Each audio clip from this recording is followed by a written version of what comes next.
Bonjour, c'est Bertrand Lebovici qui vous parle de drogue. J'ai été un peu absent, mais j'ai eu une petite opération de la main qui m'a un peu handicapé.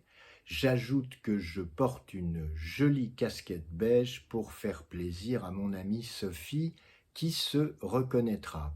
Je vais continuer à parler de l'actualité, même s'il faudra bien qu'un jour je revienne sur, je termine ce que j'avais commencé sur l'histoire de la prohibition des drogues, ou l'histoire des drogues, en parlant de ces 50 dernières années.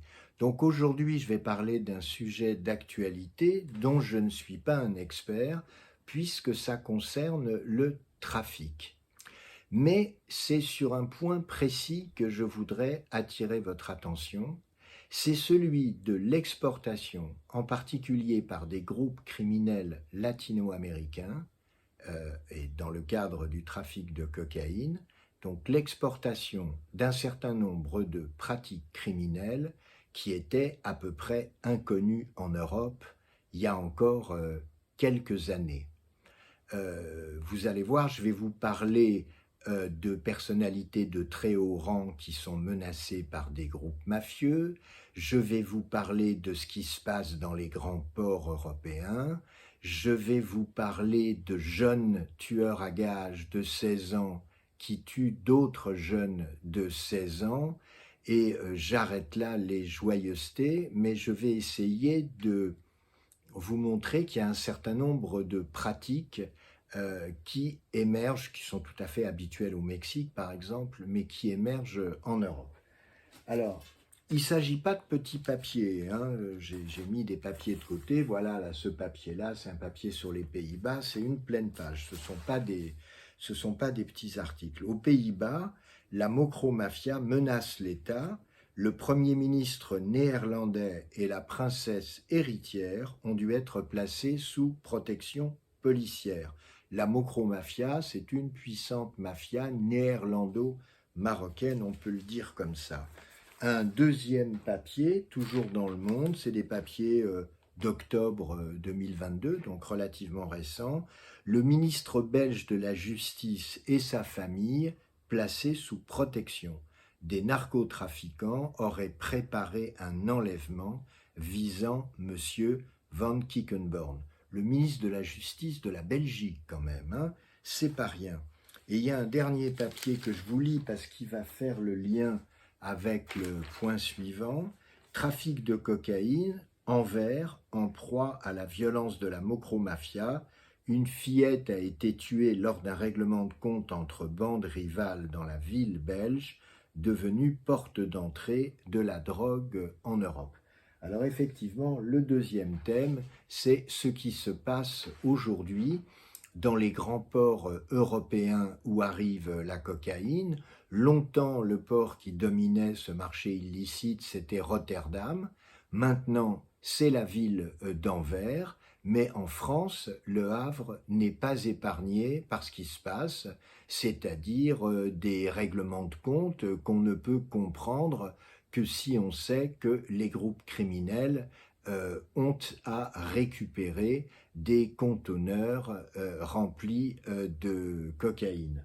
Alors je vous lis quelques titres de papier qui font, c'est toujours des papiers pleine page. La Belgique redoute de devenir un narco-État. Entre 50 et 60 milliards d'euros de drogue transiteraient chaque année par le port d'Anvers. Un autre papier pleine page, les ports européens, porte d'entrée des trafics. Un rapport d'Europol s'inquiète de l'infiltration de ces sites par des groupes criminels toujours mieux organisés. Et puis enfin, un papier récent du JDD intitulé « Le port de l'angoisse, drogue, le trafic de cocaïne bat des records au Havre, première plateforme de France pour le débarquement de conteneurs, Omerta.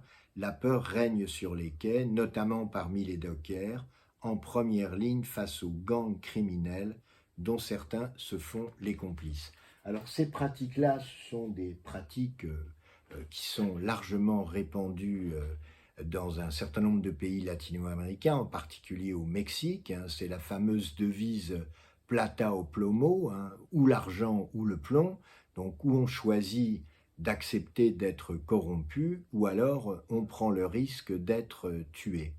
Il y a un autre élément sur lequel il faut s'appesantir et qui est un élément vraiment important, c'est le fait que des gens de plus en plus jeunes sont impliqués dans le trafic et aussi, et peut-être même surtout, dans les règlements de compte. Deux grands titres du monde, trafic des acteurs de plus en plus jeunes, plus de 60% des personnes blessées ou tuées lors de fusillades depuis janvier, janvier 2023, avaient moins de 25 ans. Et un autre titre, à Marseille, ces minots au cœur de la guerre des stupes. Ces derniers jours, plusieurs adolescents ont été tués ou blessés par d'autres jeunes, tous victimes d'une bataille rangée entre bandes rivales.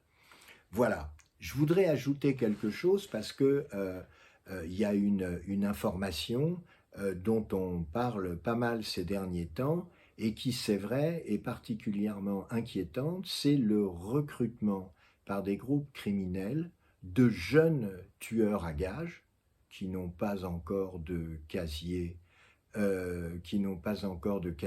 judiciaire.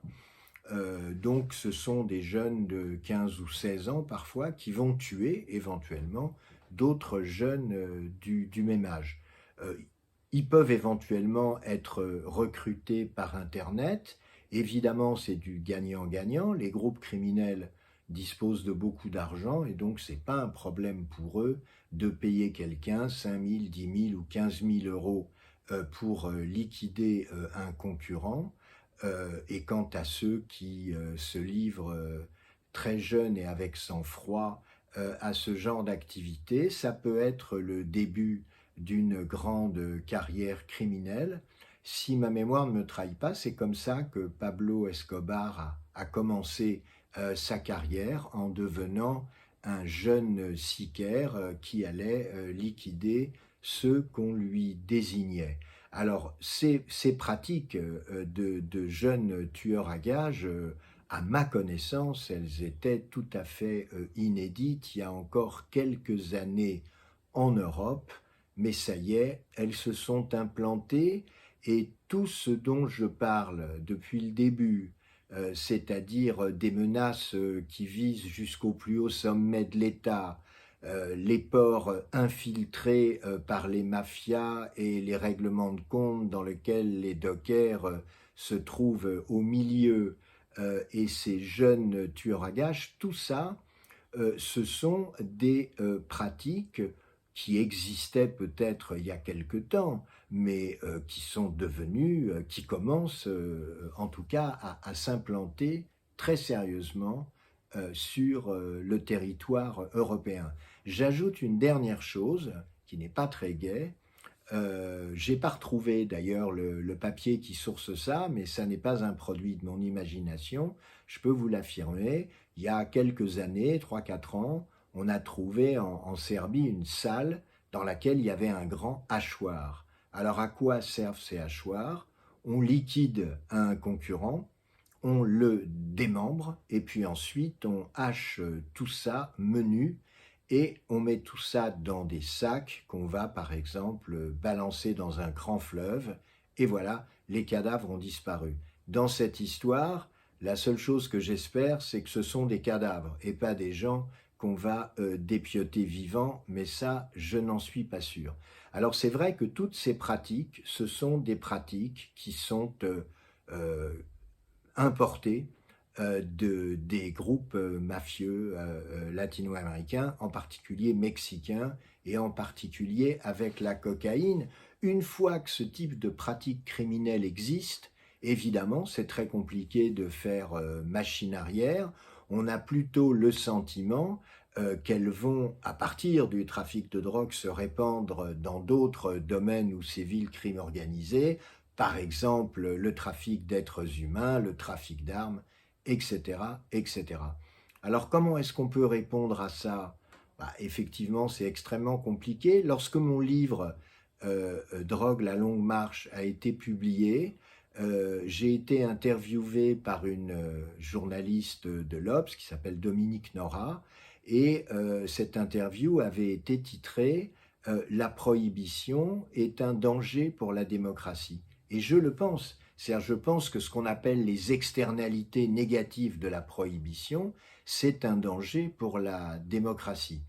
Apparemment, le nombre de personnes qui souhaitent consommer de la cocaïne en Europe ne cesse de croître et ils sont sans cesse plus gourmands.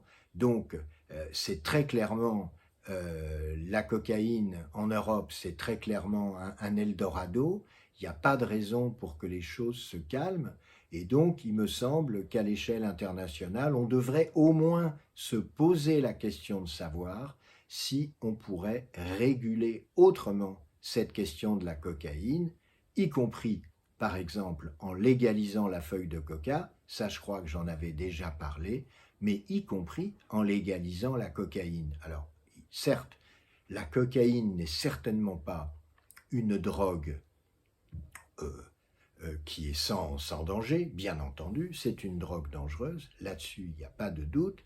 Par ailleurs, elle peut être transformée en crack fumable, qui est effectivement une drogue avec un pouvoir addictif extrêmement important. Donc je suis tout à fait prêt à dire que cette affaire pose des tas de problèmes. Mais lorsqu'on voit ce que des groupes criminels de plus en plus puissants et à qui rien ne semble faire peur, même de menacer les plus hautes instances d'un certain nombre d'États européens, on se demande comment il faut répondre à ces nouvelles menaces. Voilà, je vais m'arrêter là. J'espère être de retour désormais tous les mercredis pour faire une vidéo. Je vous dis à bientôt. Ciao, ciao.